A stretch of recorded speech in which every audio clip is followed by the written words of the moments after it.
جی تو ہم مقبرے کے اندر آ چکے ہیں۔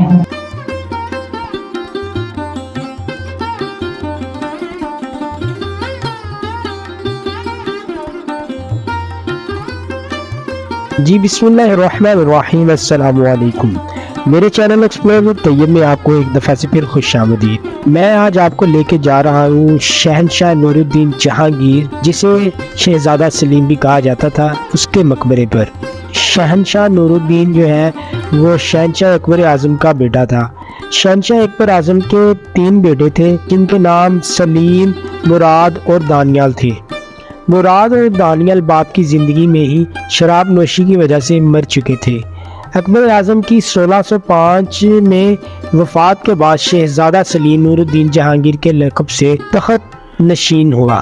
نور الدین جہانگیر جب تخت نشین ہوا تو اس نے کئی مفید اصلاحات نافذ کی، جس میں اس نے سب سے پہلے کان اور ناک اور ہاتھ وغیرہ کاٹنے کی سزائیں منسوخ کی، شراب اور دیگر نشاور اشیاء کا استعمال حکماً بند کیا، کئی ناجائز محصولات کو ہٹا دیا گیا، خاص دنوں میں جانوروں کا ذبح بھی بند کر دیا گیا۔ اس کے علاوہ فریادیوں کی داد رسی کے لیے اپنے محل کی دیوار سے ایک زنجیر لٹکا دی، جسے زنجیر عدل کہا جاتا تھا۔ یہ زنجیر عدل بہت زیادہ مشہور ہوئی، جس کے ذریعے ہر کوئی اپنی شکایات بآسانی بادشاہ تک پہنچا سکتا تھا۔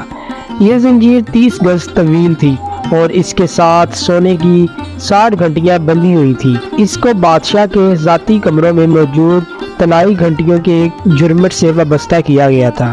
شہنشاہ جہانگیر نے حکم دیا کہ شاہراہوں پر سرائے، کنویں اور مساجد تعمیر کی جائے۔ جی تو ہم مقبرے کے اندر آ چکے ہیں۔ مقبرے میں آنے کا صرف یہ ایک ہی راستہ ہے۔ آپ مقبرے کی طرف دیکھیں تو سنگ مرمر لگا ہوا ہے، جبکہ یہ جالیاں بھی سنگ مرمر سے بنی ہوئی ہیں۔ ان جالیوں کا فائدہ یہ ہے کہ باہر موسم کی گرمی جو ہے وہ اندر محسوس نہیں ہوتی، یہ حال بالکل ٹھنڈا ہے۔ جبکہ اس حال کی بات کی جائے تو یہاں پر بہت قیمتی پتھر اور جواہرات موجود تھے، جو کہ سکھ دور حکومت میں یہاں سے اکھاڑ کر امرتسر لے جائے گئے تھے۔ تو اس دور حکومت میں اس عمارت کو کافی نقصان پہنچا تھا۔ آپ کو ادھر سے دکھاتے ہیں قبر، یہاں پر اللہ پاک کے نام کندہ ہے۔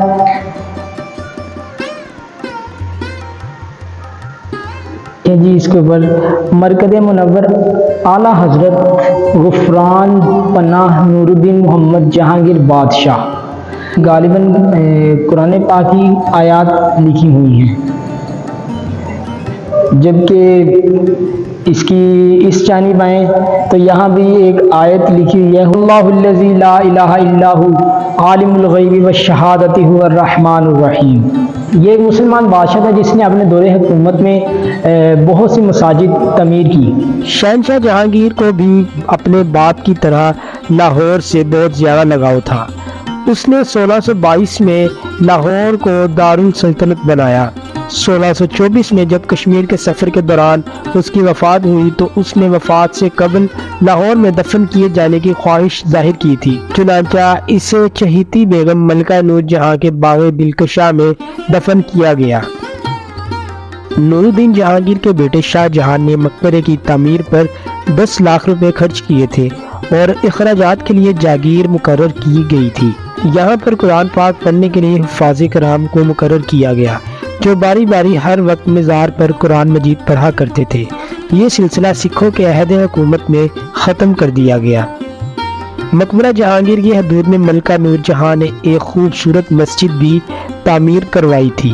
یہاں نور جہاں نے کافی عرصہ رہائش بھی اختیار کی، اسی لیے یہاں رہائشی عمارت بھی تعمیر کی گئی تھی۔ ملکہ نور جہاں اور شہنشاہ جہانگیر کے مقبرے ایک ہی رقبے میں تھے، لیکن جب انگریزوں نے ان کے درمیان ریلوے لائن بچھائی تو مقبرہ جہانگیر اور مقبرہ نور جہاں کو ایک دوسرے سے جدا کر دیا گیا۔ مقبرہ جہانگیر کے چاروں کونوں پر خوبصورت مینار موجود ہے۔ ہر مینار 100 فٹ بلند ہے اور اس کی 61 سیڑھیاں ہیں۔ شہنشاہ جہانگیر مصوری اور فنون لطیفہ کا بہت شوق رکھتا تھا۔ اس نے اپنے حالات اپنی کتاب تذکرہ جہانگیری میں تفصیل سے بیان کیے ہیں۔ نادر شاہ اور احمد شاہ کے حملوں اور سکھوں کے دور میں مقبرہ جہانگیر کو بہت نقصان پہنچا۔ سنگ مرمر کی جالیاں اور قیمتی پتھر اکھاڑ لیے گئے۔ اس کے باوجود یہ عمارت آج بھی بڑی شان و شوکت کے ساتھ کھڑی ہے اور عہد رفتہ کی یاد دلاتی ہے۔ یہ اس مقبرے سے باہر کی طرف ہم جا رہے ہیں اور مقبرے سے ملحقہ جو کمرے تعمیر کروائے گئے تھے وہ میں آپ کو دکھاتا ہوں، اور یہاں پر درجنوں کمرے شاہ جہاں نے تعمیر کروائے تھے، جہاں پر اس وقت حفاظ کرام آ کر رہا کرتے تھے اور یہاں پر قرآن خوانی کیا کرتے تھے۔ تاریخ بتاتی ہے کہ یہاں پر ہر وقت قرآن خوانی ہوا کرتی تھی، لیکن جب مہاراجہ رنجیت سنگھ کا دور آیا تو یہ سارے معاملات ترک کر دیے گئے تھے۔